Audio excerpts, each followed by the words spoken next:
The story starts in Uttar Pradesh's Prayagraj, then known as Allahabad. Dhirendra Singh, a journalist working for a local Hindi daily called Aaj, went missing on December 14, 2001. When the scribe didn't return home for 2 days, S.N. Tripathi, the then station house officer, SHO, of the Kaidganj township, got involved. Even though phone surveillance techniques were obviously not that advanced 20 years ago, Tripathi's team went on to track down Singh's mobile phone, from which a call was made to a landline on the night of December 16th. This call was made to a household in Prayagraj's Chowki neighborhood, the landline being owned by a woman interestingly named Phulan Devi and her husband Raja Kolander. Chowki was in Naini, a local industrial area that is regarded as Prayagraj's twin city. A sketch of Raja Kolander, Photo Sampada Karandikar on Twitter. While Phulan Devi was a member of the local Panchayat, Kolander used to work as an ad hoc employee and a driver at a government ordnance factory. Eventually, Singh's investigation and the police interrogations led his team to a farmhouse in Naini. What the police found in the farmhouse and its vicinity were shocking to say the least. This is when Kolander made it to the headlines as he confessed to killing the journalist. But the media would continue to be obsessed with Kolander for what the police discovered later. Stealing and killing drivers was the first step before the murders. Apparently, when the police raided the farmhouse, Kolander was running from the authorities in a Tata Sumo. His tryst with cars wasn't new, as he used to run a gang involved in looting vehicles, with even the Sumo being one of his steals. But while the people under him might have assisted him for the money, Kolander's intentions were homicidal right from the start, as he shot most of the drivers of these stolen vehicles. Cannibalistic habits. Shooting in the back was the first step.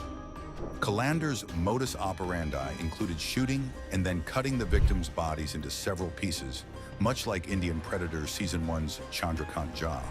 But while Jha used to dump the butchered remains outside Tihar jail, Kolander preferred cooking some of the body parts. The diary recovered from his Naini farmhouse, the site of most of the killings, offers more graphic details of his cannibalistic tendencies. He apparently liked cooking and eating the brains of his victims. Once the juice was out of the skull, Kolander would then proceed to talk to the skulls, which he would later keep as trophies. Did Kolander eat brains to get smarter? Cannibalism has puzzled psychologists for a long time. While patterns of humans eating humans have been recorded for centuries, an underlying theme of sexual cannibalism can be noticed in the case of several serial killers.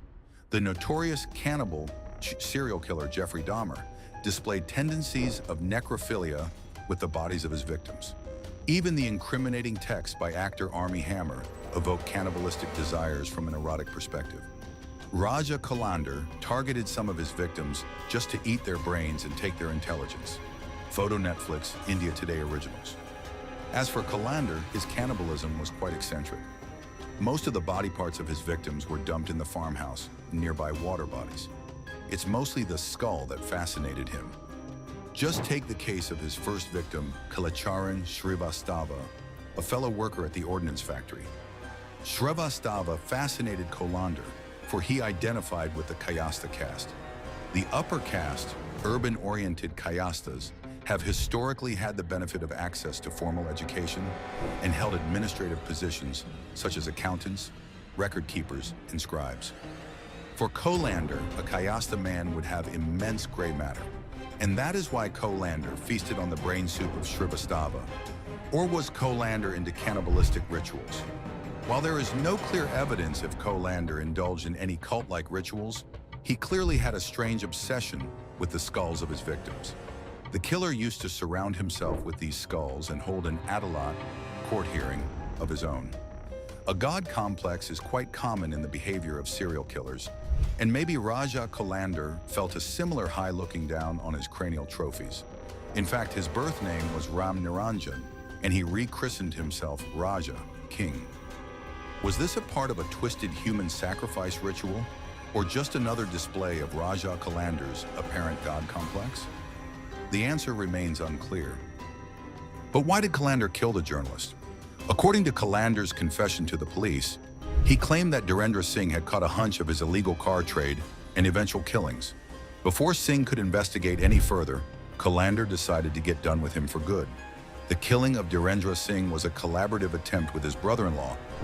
Kolander lured Singh into his farmhouse on that December night, with the two talking around a fire.